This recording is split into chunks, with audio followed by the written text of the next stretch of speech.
Okay, so now it's time to listen to Bas Schouten. I'm sorry for the pronunciation. I don't know. Okay, thank you.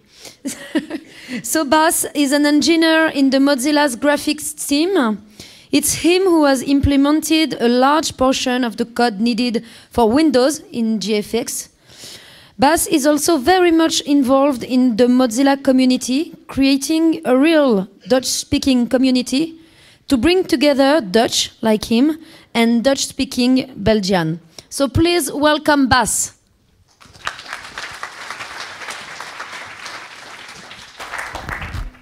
That was a lot more than I claimed credit for, but sure.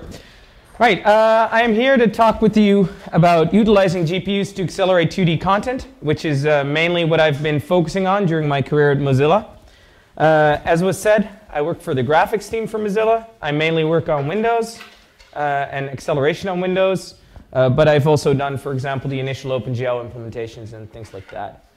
So, I have a little disclaimer here. The market and the technology in this area moves very fast. I'm going to make a couple of statements. If any of those turn out to be outdated, I'm sorry. Right. So, what am I going to talk about? I'm going to talk about why we want to use GPUs. I'm going to talk about the strengths and weaknesses of them, the challenges for 2D rendering, what the GPU pipeline looks like, the available approaches we can take when doing 2D rendering with GPUs or GPU-assisted 2D rendering, and existing implementations that are out there. Does everybody here know what a GPU is? Good, good, because that would have been a problem, right? So why do we want to use GPUs? Well, first of all, these days they're present in almost every machine. Where we need to make a distinction between discrete and integrated GPUs. Integrated GPUs you will find on your machine chipsets, or for example in the new St. Sandy bridge on the die along with your CPU. And discrete GPUs are separate chips which are either soldered on your laptop motherboard, or you can find them, you know, the nice bulky cards that you put into your desktop machine because you like gaming. Now, why do we want to use them? Well, they are called graphics processing units, so it seems to be sort of an obvious choice for the job. And what they basically do is they give us much better flops, floating point operations, per watt, and much better per dollar. I probably should have made that into euros. Too bad, really. So if we look at this market, the first 3D accelerator cards that were introduced in around 1997. And later, a very famous one was the Voodoo 2. The Voodoo 2 produced about 500 megaflops a second at a thermal design power of about 10 watts. It costed about $300, and it was a purely gaming-aimed device. There was absolutely no other use. It was really hard to use for anything else. Now, this means that per watt, you got about 50 megaflops per second. And per dollar, you got about 1.6 megaflops a second. That's not very great. Common CPU in those times was a Pentium 2. It produced about 233 megaflops if we take a specific variant of also the mid-section of the market. It had a thermal design power of about 17 watts. It costed $500. And you can see that the numbers there are, you know, less gigaflops per watt, less gigaflops per dollars, but the differences aren't as stunning as they are these days. Nowadays, you get a Radeon 6750, which is a discrete ATI GPU from about the mid-segment of the market, about a year or two back. That produces a teraflop, which is 1,000 gigaflops a second. It has a thermal design power of 150 watts. Note, we've become a lot more power hungry. Need to work on that, really. It costs only $100. Which is a world of difference. Like, that's a price that's affordable in your average machine. Produces therefore 6.7 gigaflops a second per watt and 10 gigaflops a second per dollar. Now, if you compare that to a common CPU in these days, which is the Ivy Bridge i5-34575S, that produces a tenth of that at a higher price, at double the price, but lower power, unlike in the olden days. Anyways, you can see now that we have over 4 times as many gigaflops a watt. Per watt on the Radeon, and we have over 20 times as many gigaflops a dollar, right? So everybody likes cheap. Well, that's basically the why. Now we have to figure out how to do it. Well, what are the GPU's strengths and weaknesses? Most modern GPUs are triangle rasterizers. That means that when you have a game, the game will have models. They consist of triangles, And your GPU will help projecting those triangles onto your screen, essentially. They have a bunch of fixed function hardware to help with that. Fixed function hardware is basically, a chip that is designed to do a specific thing, so it's very good at that. For things like blending, which is basically, blending a transparent pixel over something else. Texture sampling, which is interpolating when you're reading from an image, when you want to size it up, size it down, etc. And triangle rasterization, because that's their business, right? Aside from this, they also have programmable shader cores. Now, on modern GPUs, these are just general floating point computation units, and they are used in several steps: vertex shaders, pixel shaders, geometry shaders, hull shaders, domain shaders. Those are the common ones that you see in modern graphics APIs. The pixel shader for OpenGL people will be called a fragment shader. Now, these shader cores, we can really let them do anything as long as it's basically 4-component math. So these are the strength, right? They're really good at drawing triangles. When you have a discrete GPU, they have an immense memory bandwidth, much bigger than your CPU does. They are very good at parallel computation, because these cores by themselves are not that great, but you got 1,000 of them all running in parallel. Every cycle, every one of those 1,000 cores, for example, can do a bunch of computations. And they're, as I said, very good at 4-component vector operations. Now, why would they be very good at 4-component vector operations? Well, it turns out everything they work with is 4-component vectors. Now, that is pretty obvious when we're talking pixel manipulation. If you think of the red channel, the green channel, the blue channel, and the alpha channel, which is the transparency, you can see how I've noted down a simple blending formula for using the Porter-Duff operator over for blending a source pixel onto a destination. That's all 4-component vector math, right? But next to that, we also have vectors themselves, so points in 3D space, triangles.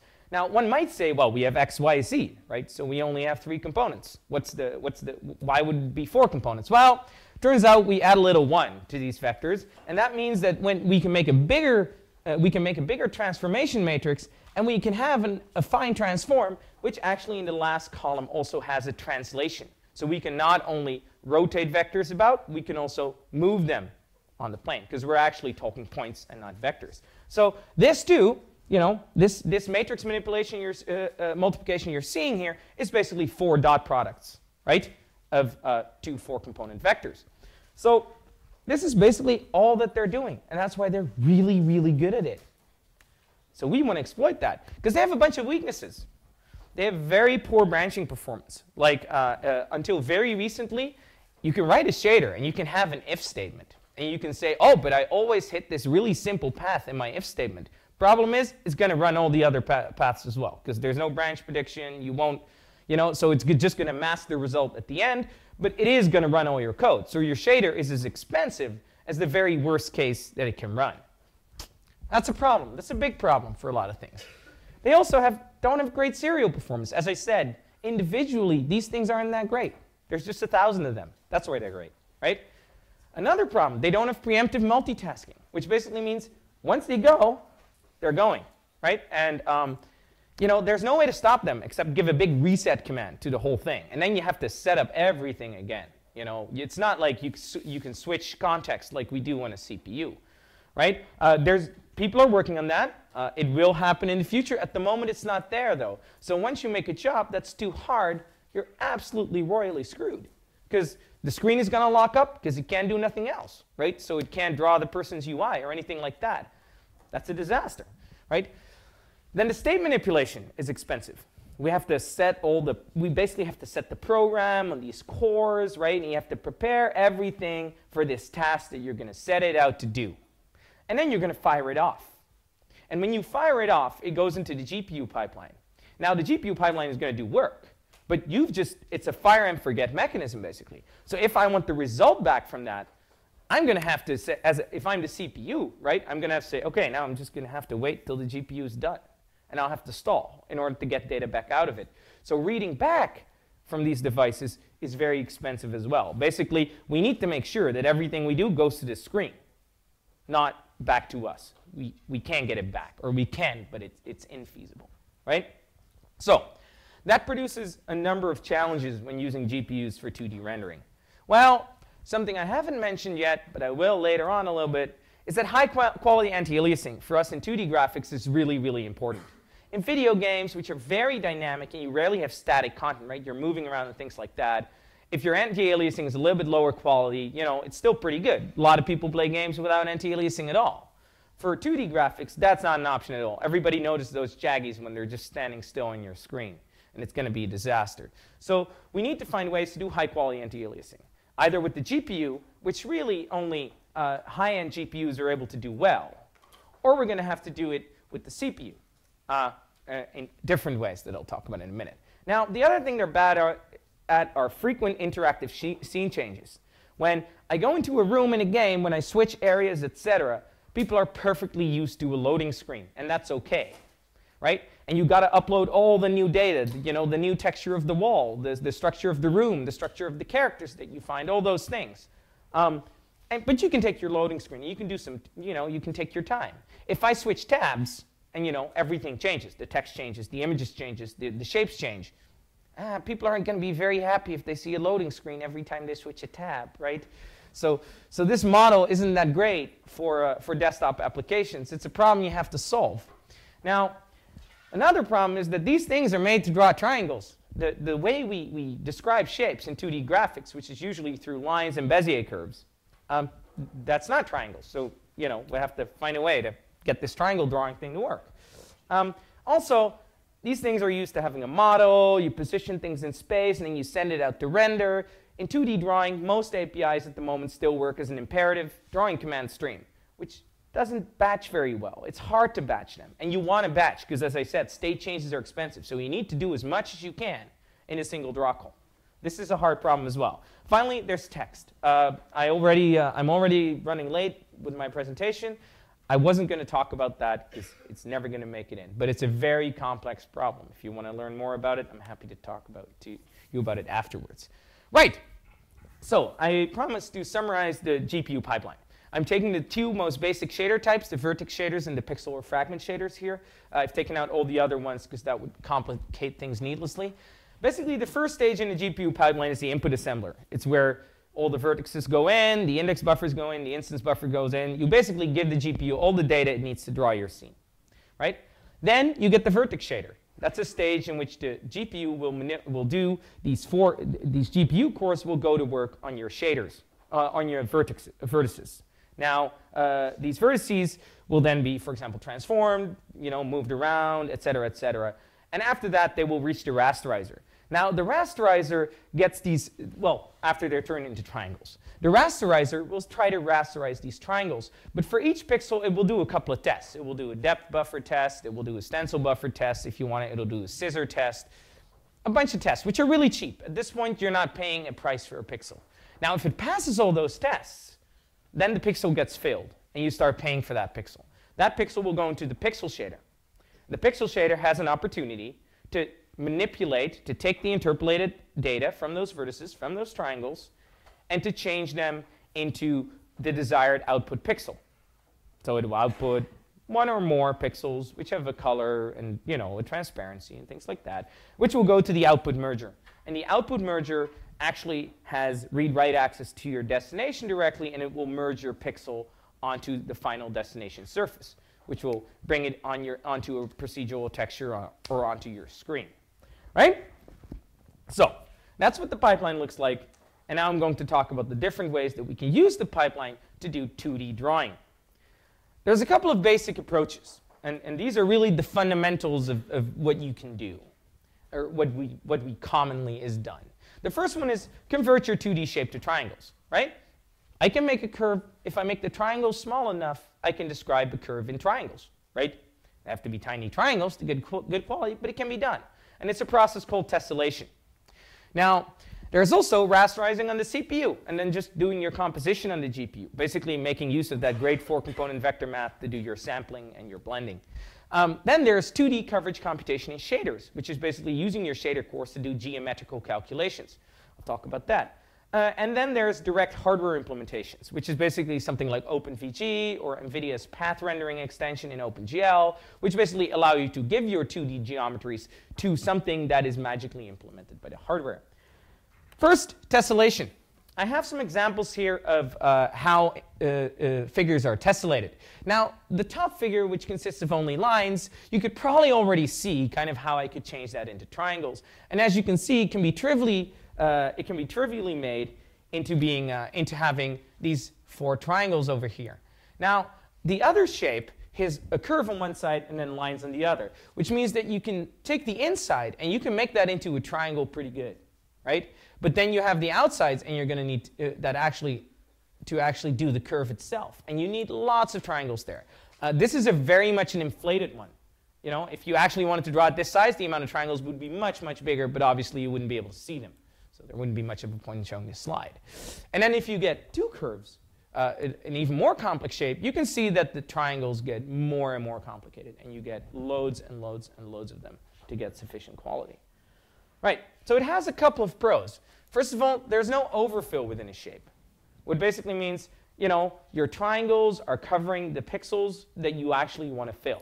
You're not running your pixel shaders for any pixels that you're not actually going to fill in the end, right? You're using the GPU as intended. It was made to rasterize triangles. Once you have these triangles, you know, you're doing what it wants you to do. The shaders that you're using are very simple. They can simply sample for a texture, they can sample a gradient, they can output a color, you name it. It's very easy.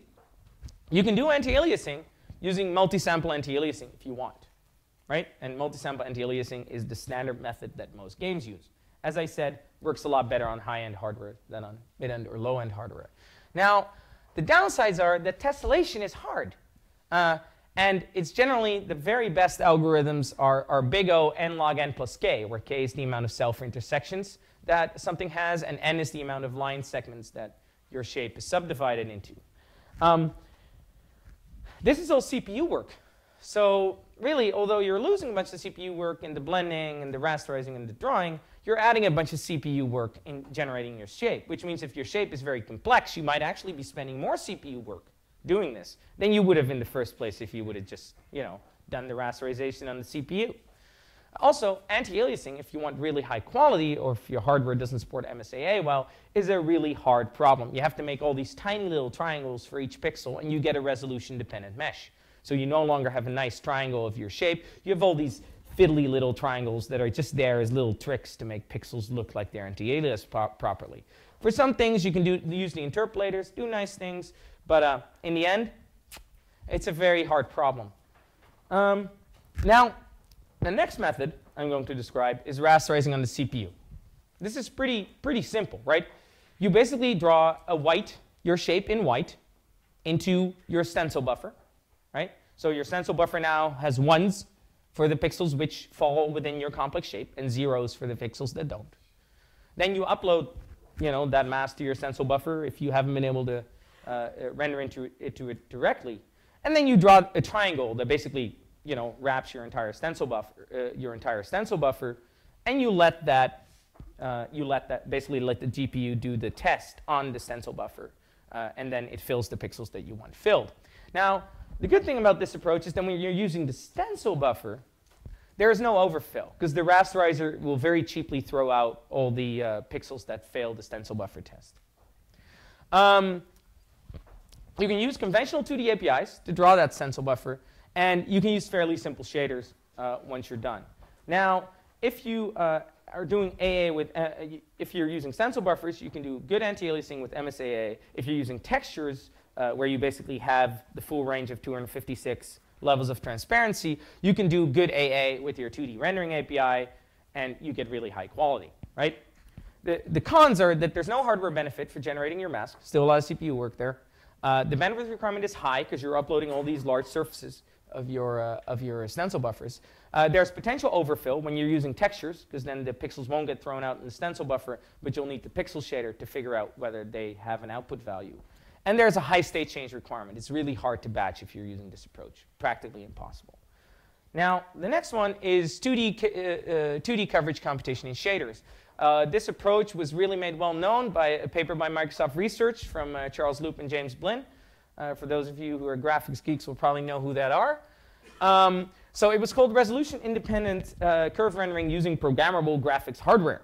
And what they do is they look at all these curves that we have here, and then they make these triangles, these quadrilaterals here, that basically wrap the curve. And then they process each pixel that falls within the quadrilateral and calculate on which side of the curve that will fall per pixel. So it parallelizes really well. The inside is then filled with a simple bunch of triangles, as simple as you can get them. And the outside has very few triangles, and it fills really nicely. And you get this shape over here. And there's been a lot of interest in this approach. Has a bunch of pros. The CPU work is really minimal. The implementation is fairly simple. It doesn't require complex tessellation algorithms or anything like that. It parallelizes really well because we're doing all these pixels, we're computing whether they're covered or not in parallel for every pixel. The bandwidth requirements are very small. We only need 2 triangles for an entire curve. If we're tessellating a curve, we need hundreds, sometimes thousands. And you get really high quality anti-aliasing because you can simply calculate how far the pixel shader is from the curve in order to calculate what the coverage of the curve over that pixel shader would be, over that pixel would be. The cons are that the shaders are complex, and you're running them on a lot of pixels that you are not actually filling. If you want to reduce that overfilling, you're going to have to subdivide your curves to make your triangles, your quadrilaterals, have less overlap, or have less overlap with the non-filled area. And intersections are a little hard to do. You'll just have to take that from me. Then finally, there's direct hardware implementations. The exact algorithms are implementation dependent. The advantages are that they are optimized for the available hardware. They're implemented by the hardware vendors for their hardware. They're basically magic. You just give them your 2D stuff and they make it happen. The downside is they require underlying hardware support, usually not widely supported, and they're usually not that well tested because only a couple of devices have them and nobody's using them, which is not great. So the existing implementations, which is the last part of what I'll talk about, we have the most widely used, which is Direct2D from Microsoft, which is basically their drawing API in all recent Windows versions. It's Windows only, completely proprietary, obviously. It is essentially a user mode library that wraps Direct3D. It is almost purely tessellation based. It is well tested and widely used. It's used by Firefox on Windows 7 upwards. It's used by IE since IE 9 upwards. And it's used by Steam and lots of other software that is commonly used. Then from Google, we have Skia, or Skia GL to be specifically, which is the Skia version that renders using OpenGL. It's open source. It's cross-platform. As I said, it's implemented on OpenGL. It uses a hybrid approach, so it can draw either using coverage computation or tessellation, or it can do actually upload CPU masks.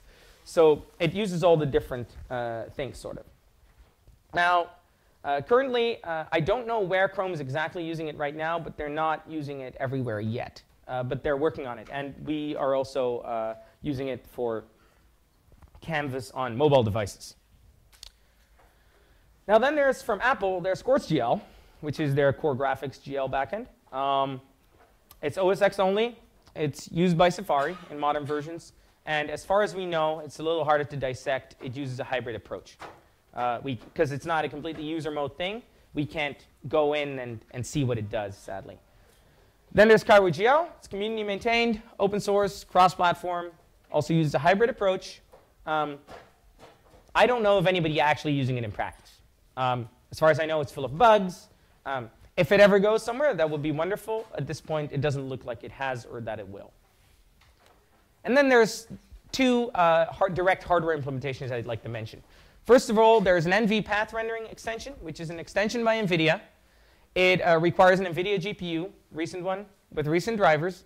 It's completely implemented in hardware.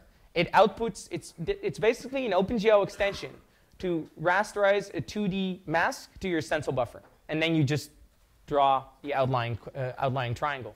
It's fairly new, not widely used, not widely tested. We've worked with NVIDIA engineers with it. It shows some potential, also has a couple of issues. We'll see where that goes. And then there's basically what is the specification, OpenVG. It's basically open vector graphics like OpenGL. It's by the Cronus group, just like OpenGL. And it describes an API that can be used for vector graphics rendering. I don't know of any widely used implementations. Particularly mobile vendors are looking into this at the moment to save power on mobile devices. Most information that I have on that is in this magical proprietary NDA'd mobile world. So I can't say a lot about it, but it is not yet widely used to the best of our knowledge. All right. that was everything I had to say. I hope it was not too technical and not too specific to graphics geeks. If you have any questions, we got a couple of minutes for that. You're all asked to, if you have a question, wait till they come to you with the microphone, because otherwise it won't get into the recording, and the recording will be less useful. Yes?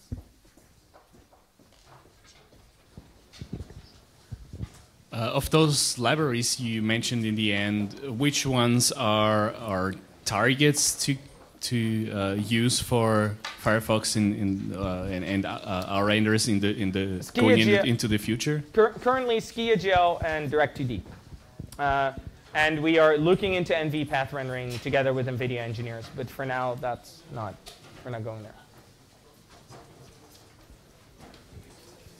Yep. Excellent. Thank you. Thank you.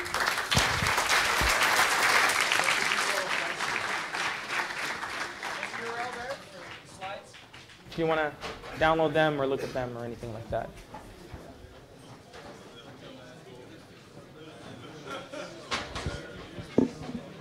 Thank you, Bas.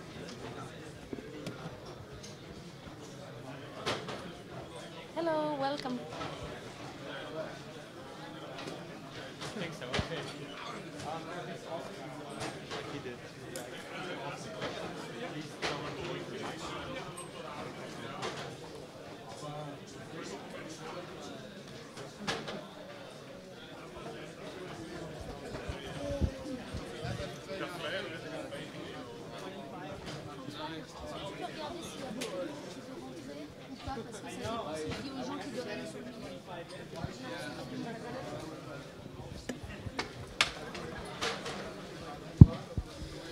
So please, there are a lot of people who want to enter the room. So if you can go to the middle.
Les mots que tu dis, je les connais pas, c'était genre, je saisis pas les...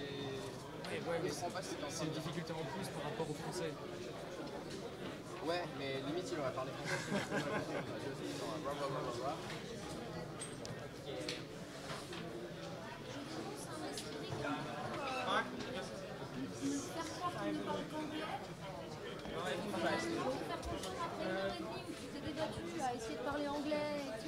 Mais je ne savais pas qu'on n'était que des francophones à cette table. Ouais, enfin, quand même. Je m'en souviens toute ma vie. Je vous demande, il me regarde, genre, il me sort un truc en français. Je me dis, putain, mais tu parles français, quoi. Tu ne pardonneras jamais. Use her as second microphone for like the right side if you want. Yeah. Use it because I'm here. I can help you if you need help. Everything's okay. For the moment. Okay. Great. Okay. So now let's listen to James Graham.